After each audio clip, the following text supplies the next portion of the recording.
I like what you're bringing up, though, before we jump into it, around this idea that we come to this spot where our why doesn't feel, it feels off, right? Because it's kind of like it hasn't been the best version, maybe. Right. Maybe if it's even been a bad version.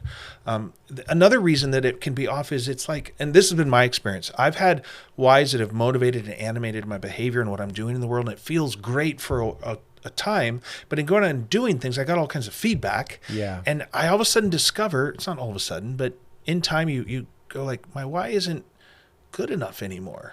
And it was good enough to get me here. Yeah. But it's kind of, I think of it as gone stale. Yeah. And it's like, oh man, I got to go do this work again and ask this question all over again. I think it comes back to this notion you brought up in the very beginning of trying to find the right why. Like, wouldn't it be great if you could answer this question? Yeah. What's my why? I have an answer. It's solid, it's secure, and it's consistent.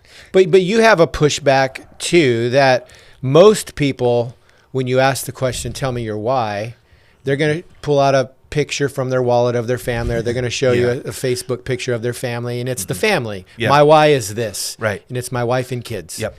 But Great. you push back and go, no, there's actually probably more to that. Yeah. Right? Yeah. So we talk about this at Icon when we're working through the framework. We're going to talk about this what's your why question at many different levels, because it's a constant and ongoing journey. It's decades of work, and people get into their 60s and 70s, and I think they're still, if they're doing good work, asking this question. I'm not sure it's a question we ever answer. I think we find functional and operational and activatable answers to it. But when we activate on those answers, we get feedback that causes us to re-ask it again, because I think you are more interesting, you're bigger, you're more complex than you will ever fully comprehend. Right. And so there's no end to this process. So at Icon, what we're largely doing is trying to teach people how to ask the question really well, knowing that operational answers are byproducts. But if you know how to ask this question well, you'll be able to come back to it, which I think is great. So I was listening to a podcast recently, and somebody had done work, and they'd gone through this whole process of doing the what's your why stuff with someone famous, and that was great. And then they got their why, and that felt good. They're telling this story. He said, but then along the way, they discovered that there are these patterns of why, and he started to notice that, and he's a smart guy, and so he figured out the patterns, and he got them boiled down to 9 different patterns, and then he wrote a book, and it's the Why Institute. You can go look it up, and he's got 9 patterns for all the whys. And he made this claim that you can go to his website, click a button, answer a bunch of questions, and in 8 minutes, he'll tell you what your why is. And I was like, He probably's made a lot of money. you know what? I'm sure he has.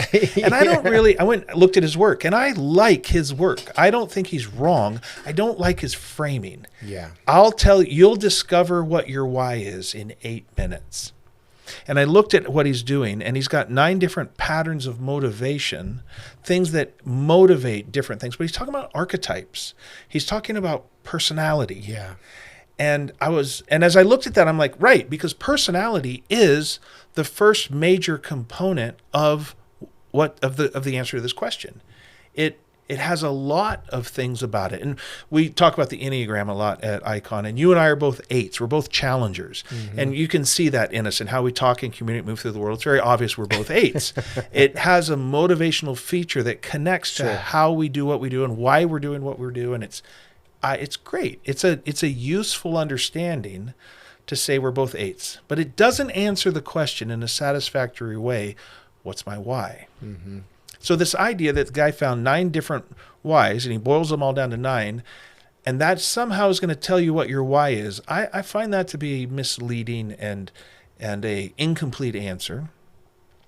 But it is helpful if you understand that a component of discovering your why is to discover your personality. Trait theory is very helpful about how you operate and what gets your attention.